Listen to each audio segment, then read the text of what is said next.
Most people don't realize how unusual Alaska actually is until they look at the basic facts. And if you skip those facts, it's almost impossible to understand why this place feels so different from anywhere else. So first, we'll walk through the key details that explain Alaska, and then we'll move into its most incredible places. And later on, you'll see a scene where nature and survival meet in a way that only happens here. When you break Alaska down into simple numbers, the scale becomes almost impossible to ignore. This state covers more than 1.7 million square kilometers, which is nearly 663,000 square miles, bigger than California, Texas, and Montana combined.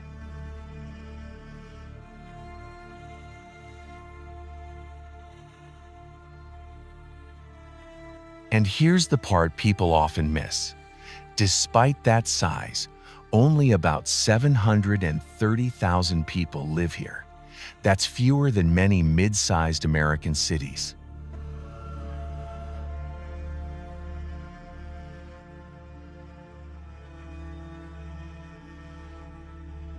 If you spread the population evenly, each person would have more than 2 square kilometers to themselves, about 0.8 square miles.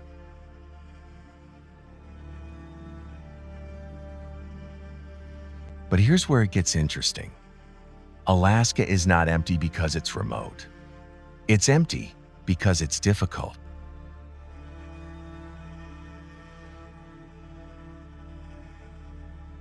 Much of the land is shaped by permafrost, ice fields, and mountains that rise faster than roads can be built. And that leads to something most visitors don't expect. More than 80% of Alaska's communities aren't connected to the road system. Not because no one wants to connect them, but because Alaska's terrain simply doesn't negotiate.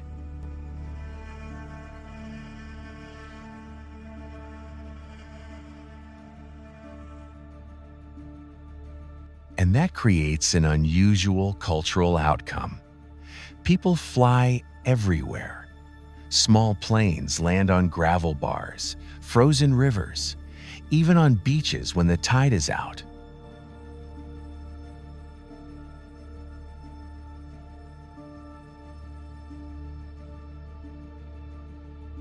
Aviation isn't a luxury here. It's daily transportation. Some Alaskans get their mail delivered by air, groceries by air, even medical help by air. This has shaped a flying culture, unlike anything else in the United States. But this part of Alaska's story leads to something deeper that becomes clear later.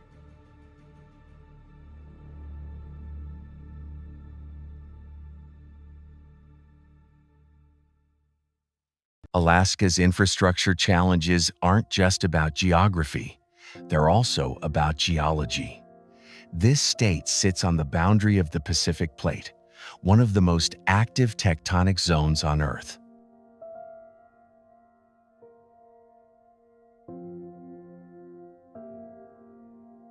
The 1964 earthquake, for example, reached magnitude 9.2, making it the strongest ever recorded in North America.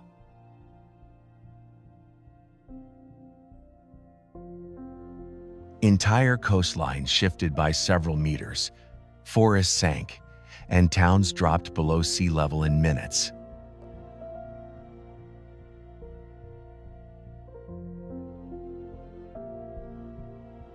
What this reveals is that Alaska didn't simply recover from these events. It adapted. The landscape absorbs change the way a living organism might, which is exactly why you'll find some of the world's fastest-growing glaciers here.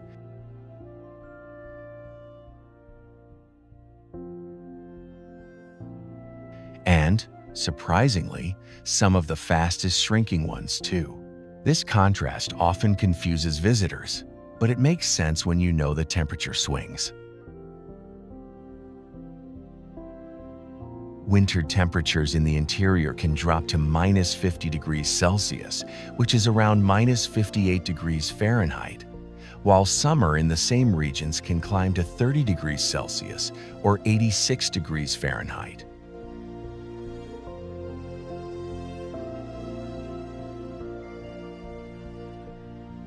Few places on Earth experience such extremes in such short distances.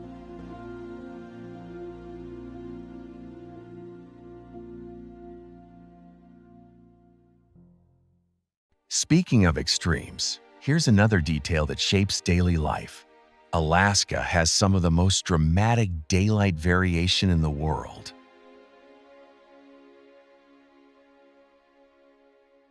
In the far north, the sun can stay above the horizon for more than 2 months straight, while winter brings the opposite darkness for weeks at a time. But the interesting part? Locals don't see this as strange. They build routines around it. Midnight baseball games without artificial lights. Festivals during night that look like afternoon. And during winter, communities organize events specifically to keep morale high.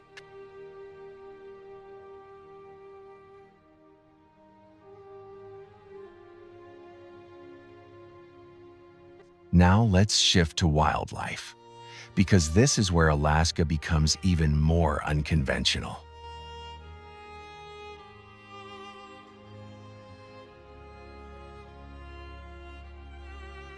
This state has more than 100,000 glaciers, but it also has the largest population of bald eagles in the world.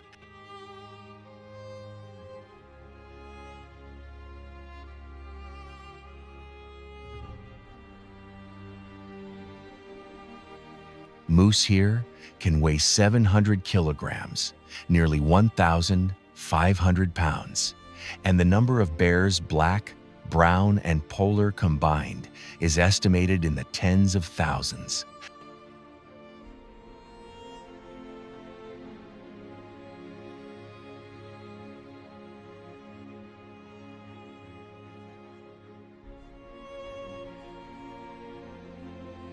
But here's something few documentaries explain. Wildlife in Alaska isn't just abundant, it's predictable.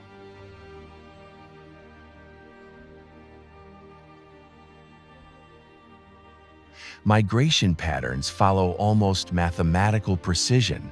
Salmon return to the same rivers with accuracy that still puzzles scientists. Caribou travel hundreds of kilometers, sometimes hundreds of miles in sweeping arcs that haven't changed for centuries.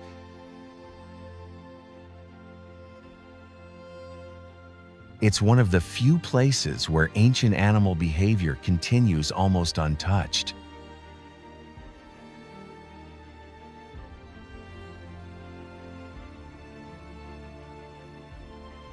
And one of the clearest examples of this predictable behavior is something we'll see later in the video, a moment where nature and survival unfold right in front of you.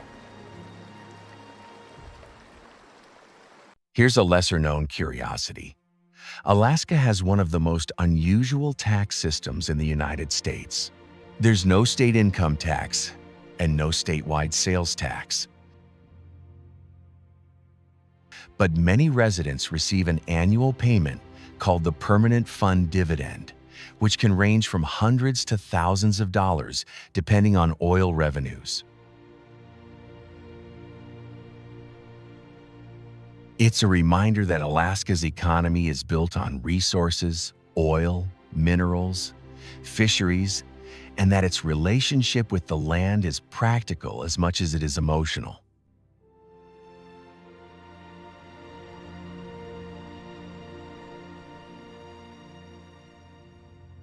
But here's the part that brings all these threads together.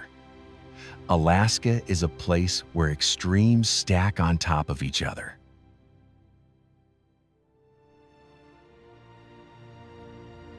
Vast distances, massive landscapes, dramatic daylight cycles, huge wildlife populations, powerful geology, and deep cultural history all in one region.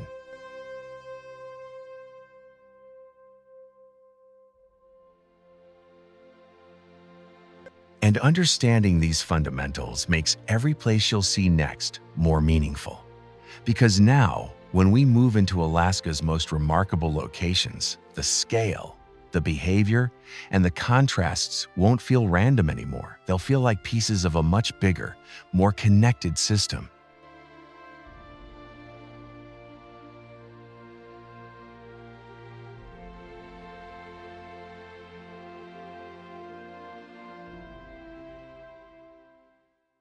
Glacier Bay is one of the few places on Earth where you can watch a landscape actively rearranging itself.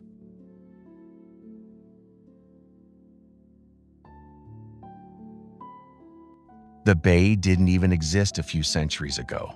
Ice once filled the entire area, stretching more than 100 kilometers, nearly 60 miles, from the mountains to the ocean.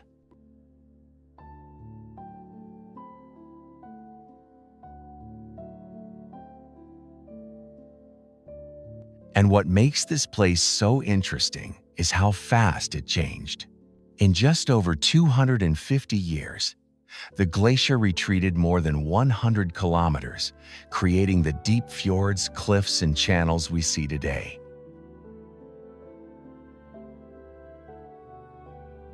That's a rate of change almost unheard of for ice of this size. But here comes something most visitors don't notice: the sound. When a tidewater glacier calves, the crack can echo for kilometers, sometimes several miles. It's one of the clearest reminders that this place is still moving.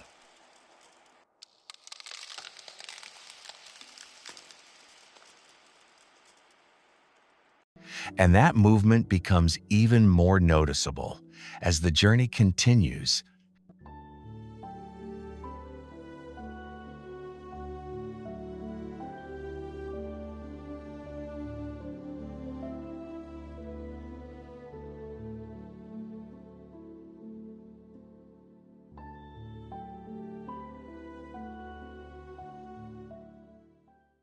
The Juneau Icefield is one of the largest ice fields in North America, and what makes it unique is not just its size, but how it works.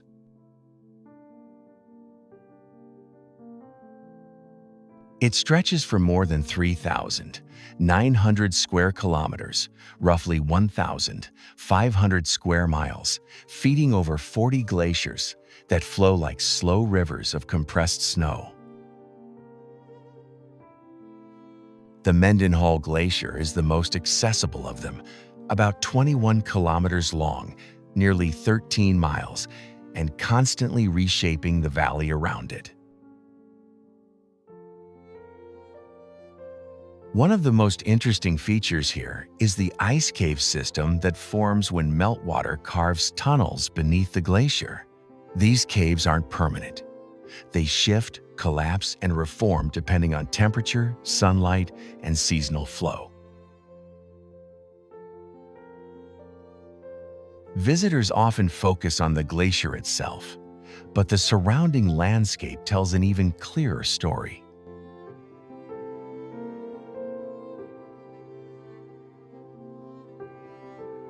You can see the timeline of retreat right on the ground. Fresh rock closest to the ice, low shrubs a little farther out, then young forest, and finally older, mature trees.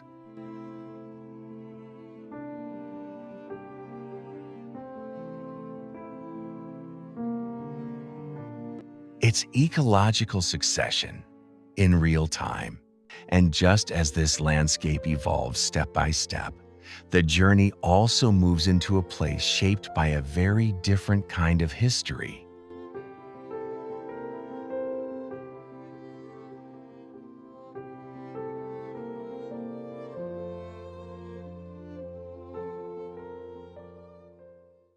Sitka stands out in Alaska because it blends natural environment with layers of human history.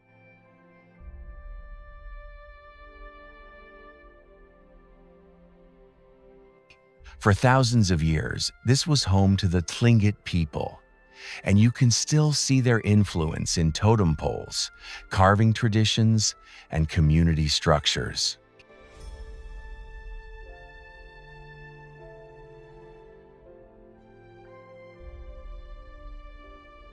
Then, the Russians arrived in the 1700s, establishing New Archangel, the capital of Russian America.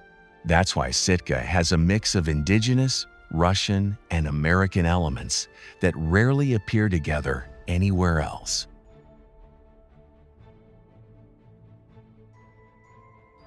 One of the most interesting things about Sitka is its geography. The town sits on the outer coast, facing the Pacific directly. That means stronger weather systems, heavier rainfall, and more exposed coastline compared to many other Alaskan towns.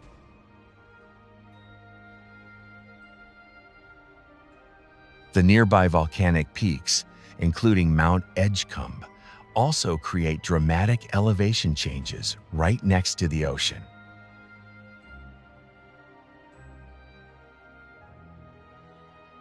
Wildlife here reflects the location too. Sitka has an unusually dense bald eagle population.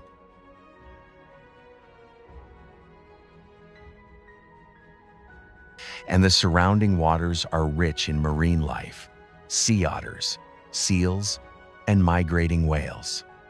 It's a place where coastal ecosystems and island landscapes meet in a very compact area.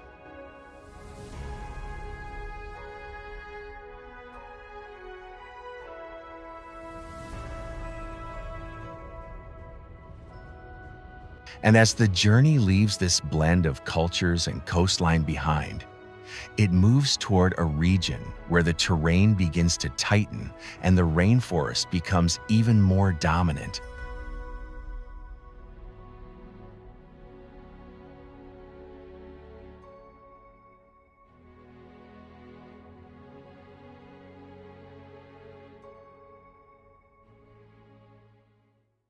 Ketchikan is known as the entrance to Alaska's Inside Passage, but what makes it truly interesting is its connection to rain.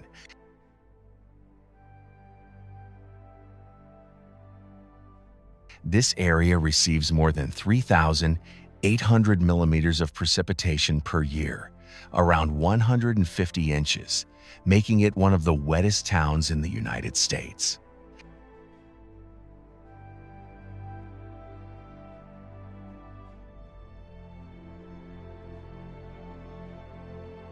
That constant moisture is the reason the surrounding forest is classified as a temperate rainforest filled with massive cedar, spruce, and hemlock.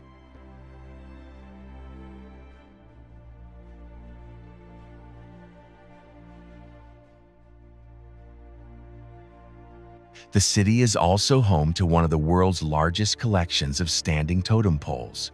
These poles aren't just decorative. They carry histories, family stories, and symbols tied to Tlingit, Haida, and Tsimshian culture.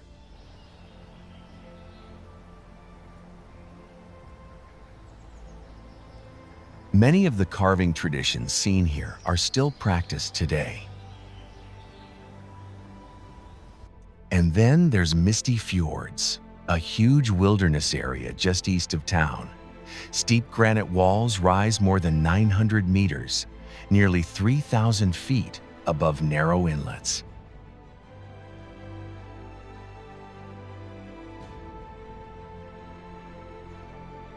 The combination of cliffs, waterfalls, and dense forest makes the area feel remote, even though it's close to a major port.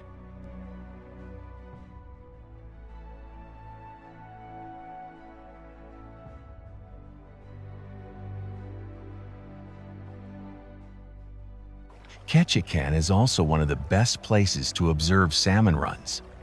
Several streams run directly through town, And during peak season, the fish fill the water so densely that the surface seems to move.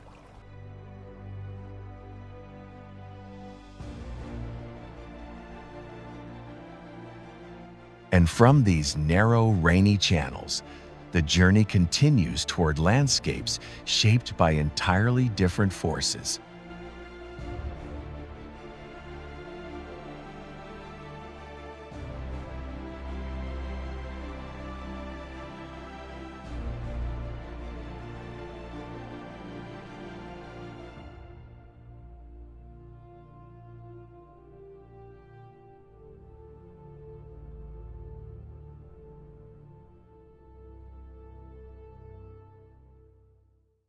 Skagway became famous during the Klondike Gold Rush, when tens of thousands of prospectors arrived, hoping to reach the Yukon.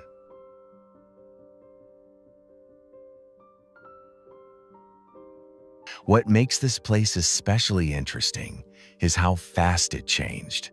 Within months, a small frontier settlement grew into a major supply hub, complete with shops, saloons, and a trail system carved directly into the mountains. The steep Chilkoot and White Pass routes were so demanding that many stampeders abandoned their plans before even leaving Alaska.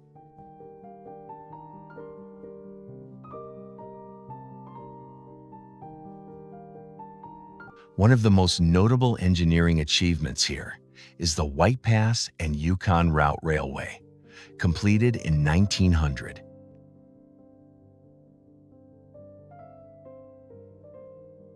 The line climbs from sea level up to nearly 900 meters, around 3,000 feet, using narrow-gauge tracks built into cliffs and ridgelines. It's considered one of the toughest railway projects ever attempted in North America.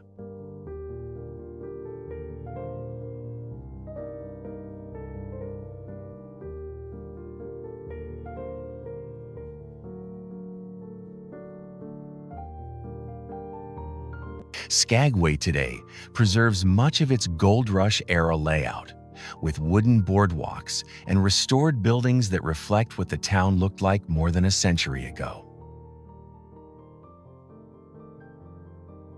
But just outside the historical district, the landscape changes quickly. Steep valleys, dense forest, and fast-moving weather systems shape the region far more than the old Gold Rush stories might suggest.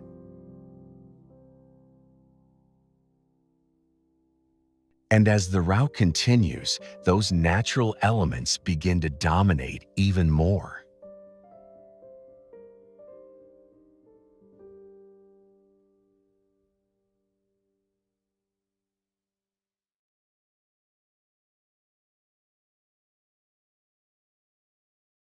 Valdez sits at the end of a deep fjord, surrounded by some of the most dramatic terrain in south-central Alaska.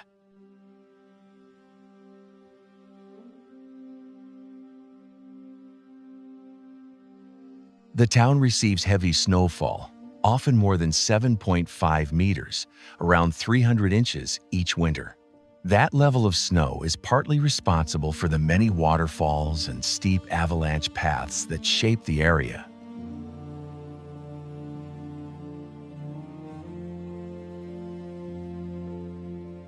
It also makes Valdez one of the few places in Alaska where skiing and snow sports extend well into spring.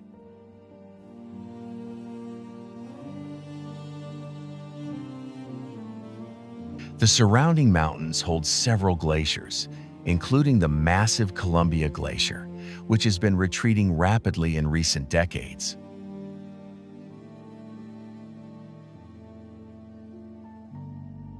This glacier once filled much of the nearby inlet, but it has pulled back more than 20 kilometers, about 12 miles, since the 1980s. Its retreat has changed local currents and even altered navigation routes. Despite the dramatic scenery, Valdez is also known for its port. It serves as the southern endpoint of the Trans-Alaska Pipeline, meaning oil tankers depart from here year-round.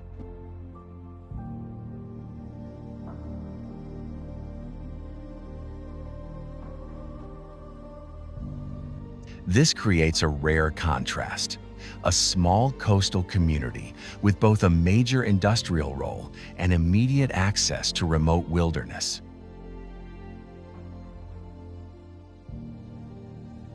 And as the journey moves on from this mix of mountains, glaciers, and coastline, the next region shifts toward open water and rugged coastlines influenced more by the Gulf of Alaska than by inland terrain.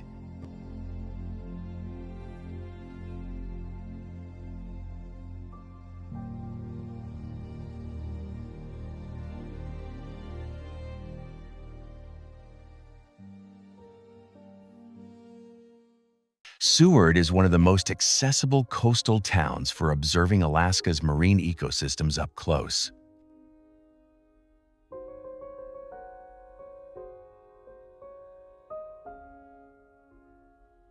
It sits on Resurrection Bay, a deep, narrow inlet that allows large marine mammals to approach surprisingly close to shore.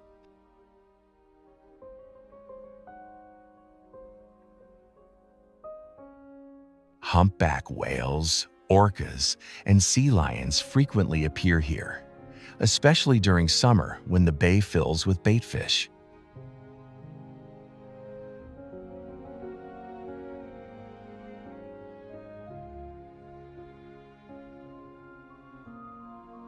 One of the most interesting aspects of Seward is its proximity to varied habitats within a short distance.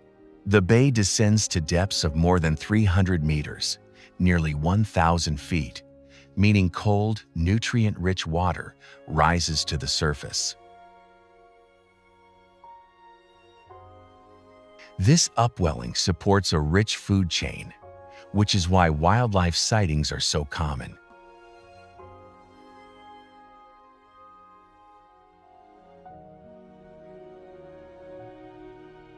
At the same time, steep mountains rise directly behind the town, creating sharp weather changes when warm coastal air meets cooler mountain currents.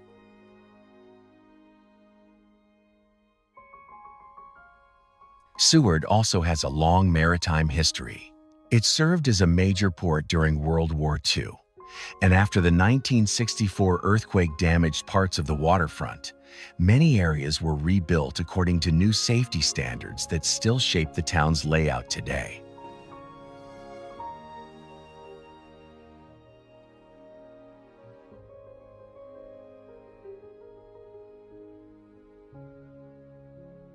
As the route continues, the landscape begins to open up again, shifting from steep bays and deep water toward a broader region where mountains, rivers, and coastline intersect in more gradual pattern.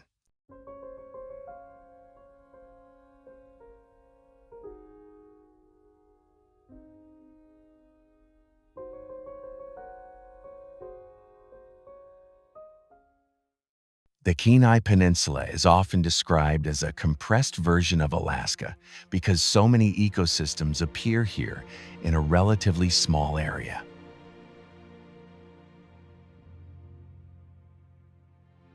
You'll find fjords, mountains, dense forests, salmon rivers, and coastal wetlands, all within driving distance of each other.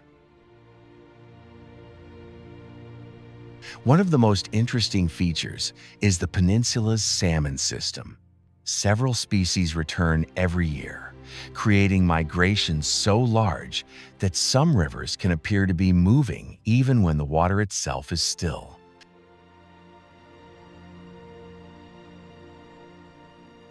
These runs support everything from eagles to black bears and are a major part of local culture and subsistence living.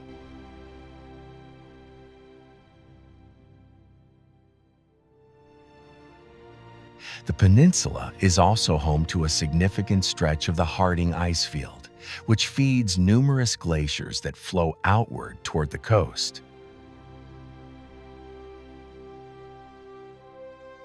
Some of these glaciers have retreated enough to reveal new lakes and valleys, giving researchers the chance to study freshly exposed terrain.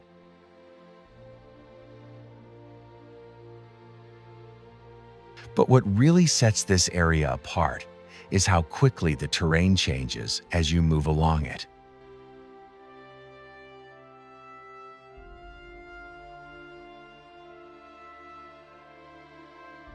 One section can feel coastal and mild, while another becomes cold and alpine within minutes. And as the landscape shifts once again, the journey continues toward an area where human history and natural geography meet in a more subtle way.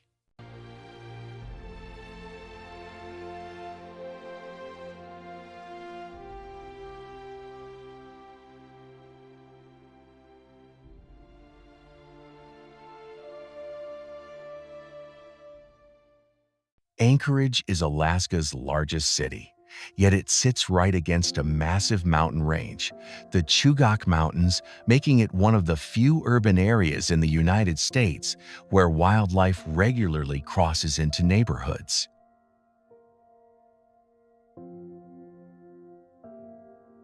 Moose often walk down residential streets, and it's not unusual to see bald eagles perched on streetlights or beluga whales surfacing offshore.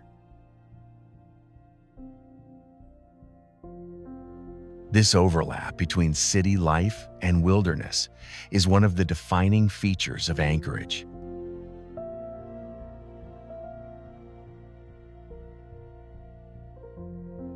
Another interesting detail is the city's location on a subduction zone. The ground beneath Anchorage is unusually complex, which is why the 1964 earthquake had such a dramatic impact here.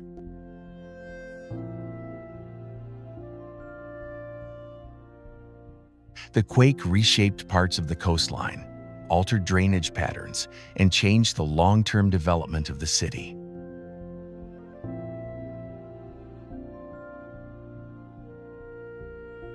Today, many areas are built with earthquake-resistant design in mind, a direct response to lessons learned from that event.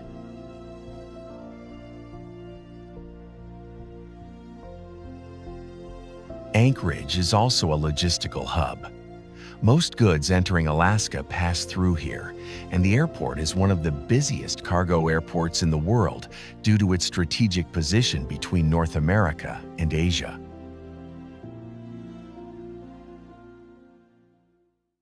This makes Anchorage feel surprisingly international despite its remote location.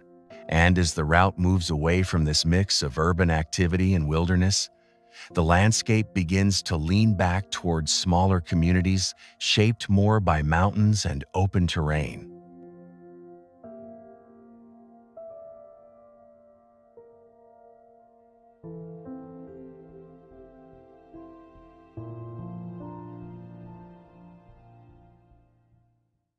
Talkeetna is a small town, but it's an important one, especially for mountaineering.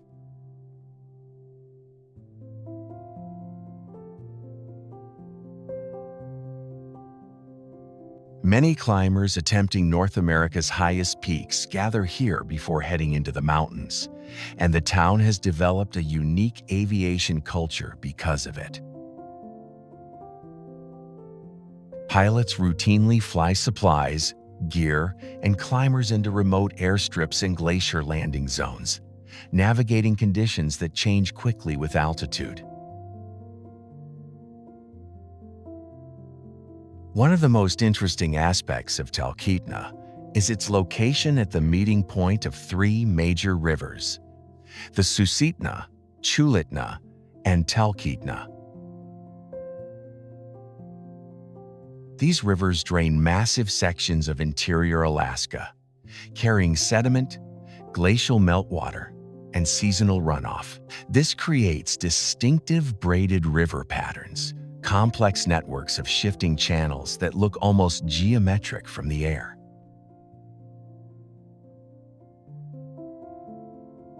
The town itself has preserved much of its early 20th century character.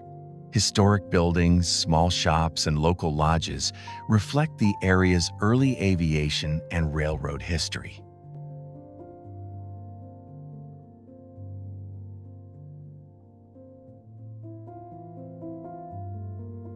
But despite the village-like atmosphere, The surrounding region offers sweeping views of some of Alaska's largest peaks.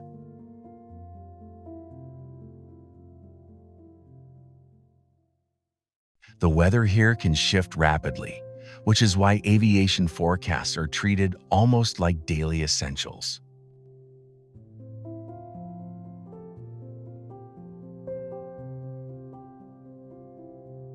And as the journey leaves this small but strategically important hub behind, the next stretch of landscape becomes far more remote, rugged, and defined by distances rather than towns.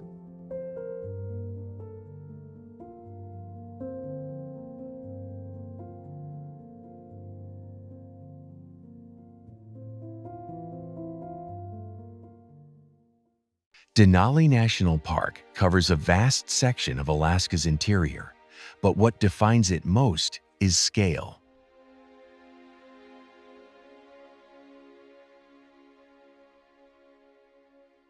The park spans more than 24,000 square kilometers, nearly 9,400 square miles, and at its center stands Denali, the tallest mountain in North America at 6,190 meters, or 20,310 feet. One thing visitors often don't expect is how rarely the peak is fully visible. Because of its height, Denali creates its own weather systems, producing clouds that can hide the summit even on otherwise clear days.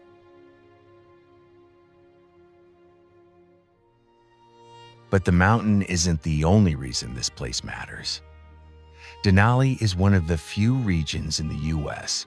where large mammals still follow ancient migration and feeding patterns with almost no interruption.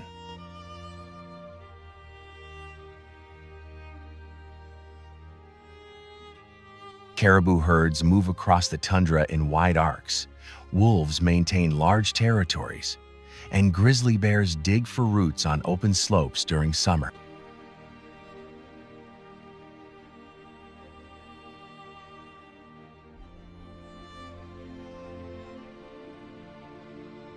Many of these behaviors haven't changed for centuries, offering a rare look at ecosystems that still function naturally.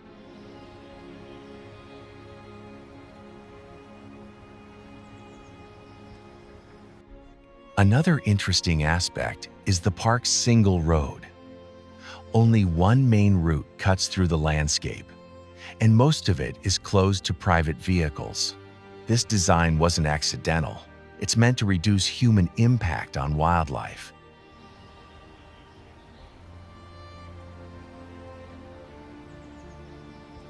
And as the terrain stretches further north, human presence becomes even sparser, giving way to a region shaped more by seasons than by infrastructure.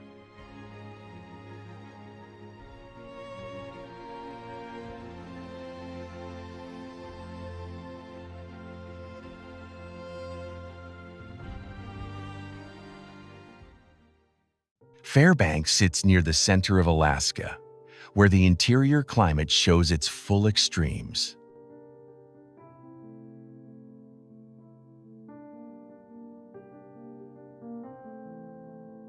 Winter temperatures can drop below -40 degrees Celsius, around -40 degrees Fahrenheit, while summer can reach 30 degrees Celsius, close to 86 degrees Fahrenheit.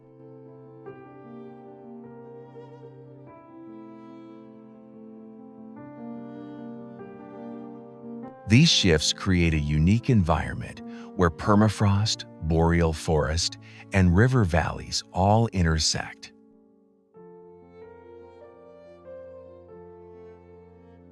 One of the most interesting scientific features near Fairbanks is the permafrost tunnel system. Researchers study frozen ground that holds sediment, ice wedges, and even ancient plant material preserved for tens of thousands of years. The city also experiences some of the most dramatic daylight variations in the state. In midwinter, daylight lasts only a few hours, while midsummer brings more than 21 hours of sunlight. This makes Fairbanks one of the best places for observing the aurora borealis, especially during months when the skies are clear and temperatures are low enough to reduce atmospheric moisture. Fairbanks is also deeply connected to Alaska's transportation history. Early traders and miners relied on the river system, and later the railroad, to move supplies across the interior. Today, the city remains a hub for research, logistics, and tourism. And as the route continues northward, the environment begins to shift again. Trees thin out, temperatures drop further, and the landscape stretches into one of the most remote corridors in the entire state.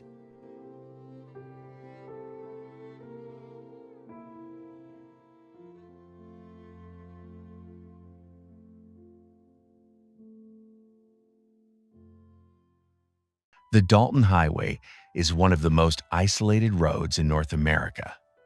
Stretching about 667 kilometers or 414 miles, it was originally built to support the Trans-Alaska Pipeline.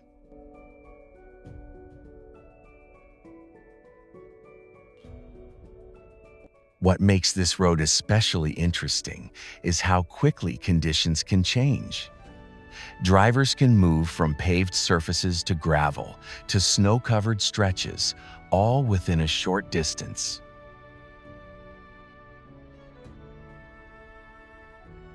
Service points are extremely limited, which is why travelers must bring fuel, supplies, and emergency gear.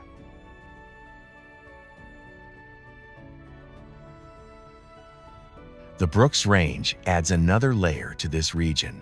These mountains extend more than 1,100 kilometers, roughly 700 miles, across northern Alaska, forming a barrier between the boreal forest and the Arctic tundra.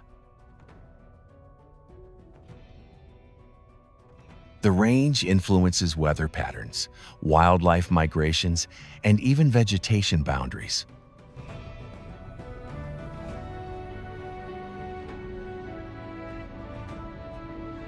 Caribou herds cross these mountains during seasonal migrations, sometimes forming lines that stretch for kilometers. Winter here brings temperatures that can fall below -50 degrees Celsius or -58 degrees Fahrenheit, and winds strong enough to reshape snow into hard, sculpted drifts.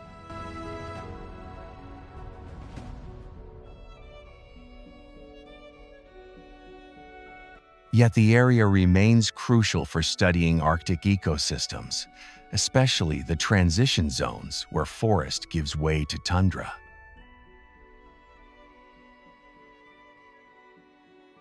And beyond these mountains, the landscape opens into regions where the balance between predator and prey becomes even more visible, setting the stage for one of the most striking wildlife moments in all of Alaska.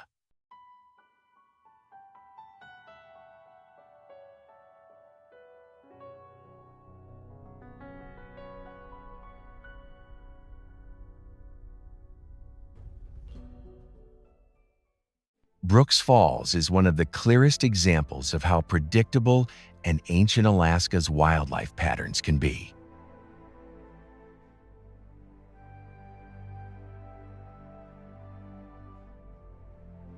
Every summer, salmon return to the Brooks River, with timing so consistent that biologists can estimate their arrival almost down to the week. The falls create a natural choke point, forcing the fish to jump through a narrow channel.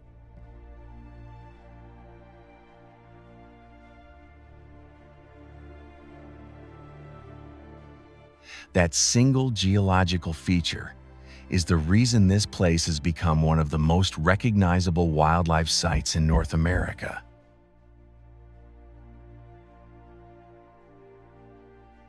What most people don't realize is how structured the bear activity here actually is. Larger, more dominant brown bears position themselves directly at the top of the falls, where their chances of catching salmon are highest.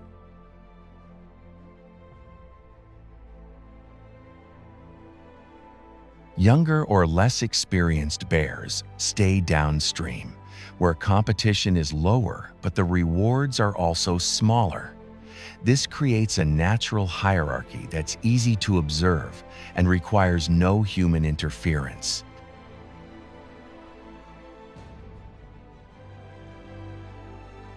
And leaving this river behind, one thing becomes clear. Alaska's landscapes aren't just scenic. They're interconnected systems that still operate with very little interruption.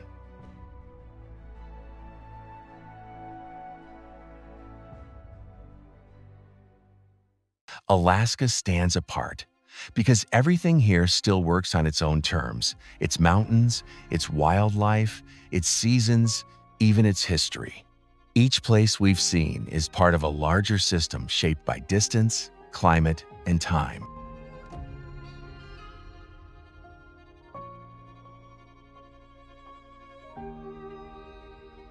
And understanding those pieces makes the entire region feel different. And whether it's a glacier reshaping a valley or a bear wading at a river, Alaska shows moments that are difficult to find anywhere else.